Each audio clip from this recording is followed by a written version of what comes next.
Hello दोस्तों, आप सभी का स्वागत है आज की नई वीडियो में। और आज हम बात करने वाले हैं डिफरेंस बिटवीन इनलाइन, इंटरनल और एक्सटर्नल सीएसएस के बारे में।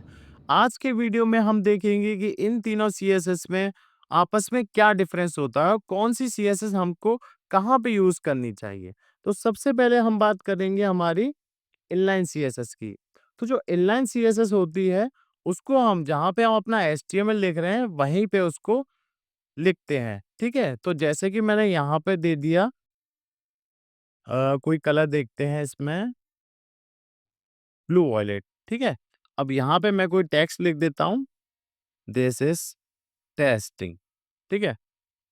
तो अब जैसे कि यहाँ पे मैंने इनलाइन सीएसएस दे दी, तो यहाँ पे इसका कलर यहाँ पे वॉयलेट हो गया, ठीक है? अब क्या होता है, जैसे कि मैं यहाँ पे एक प्रॉपर्टी और दे देता हूँ कोई, इसमें मैं दे देता हूँ बैकग्राउंड कलर, ठीक है? बैकग्राउंड कलर दे देते हैं, कुछ भी ऐसा जो वहाँ पे शो हो जाए। ठीक है, देखिए अब हो गया। ठीक है, अब हमने क्या किया, यहाँ पे हमने इसको इनलाइन सीएसएस से ये 2 कलर यहाँ पे दे दिए, ठीक है। अब इनलाइन ये सीएसएस का जो आप यूज़ करेंगे, वो आप करेंगे जैसे कि मान लो सपोज़ आपने कहाँ पे कहीं पे आपने कोड लिखा है, आपको मिनिमम यूज़ करना है। पहली बात तो ये है कि जो इनलाइन सीएसएस होता है, उसका एकदम मिनिमम यूज़ करना है, ठीक है। जहाँ पे आपको कलर वगैरह देना है, जिससे कोई मीडिया क्वेरीज़ वगैरह लिखने में कोई डिफ़िकल्टी ना हो। ना ही आपको उसको एक्सेसिव यूज़ करना है। पूरे पेज में अगर आपने कोड लिखा है, तो आप एक आध जगह चाहें तो इसको यूज़ कर सकते हैं, वरना इसको अवॉइड करना इनलाइन सीएसएस को।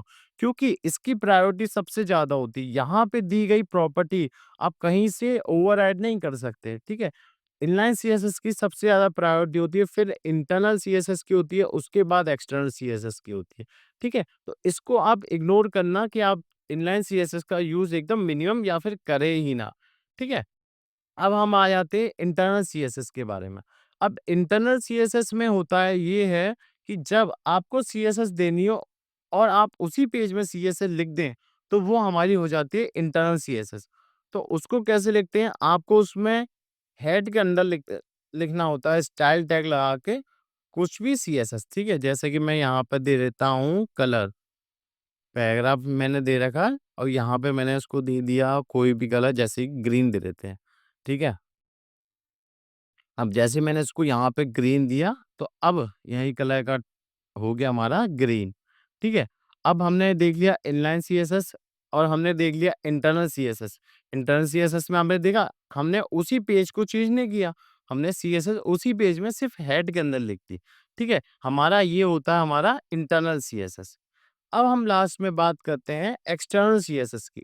एक्सटर्नल सीएसएस को मतलब होता है कि आप बाहर से किसी सीएसएस को इंक्लूड करा रहे हैं अपने कोड में, ठीक है? तो उसको बोलते हैं एक्सटर्नल सीएसएस, ठीक है? लिंक रिलेटेड स्टाइल शीट और एच रेफरेंस। यहाँ पे मैं जहाँ भी मैं सीएसएस की फाइल रखूँगा, उसका यहाँ पे पाथ डाल दूँगा, ठीक है? यहाँ पे मैंने लिखा स्टाइल डॉट सीएसएस। अब मुझे एक नई फाइल बनानी पड़ेगी, उसका मैं नाम रखूँगा स्टाइल डॉट सीएसएस, ठीक है? एक सेकंड,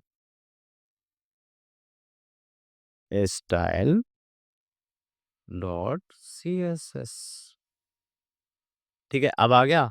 अब मैं यहाँ पे कलर देता हूँ, कोई भी कलर, जैसे मैं कलर ही ले रहा हूँ, तो फिलहाल वही ले लेते हैं।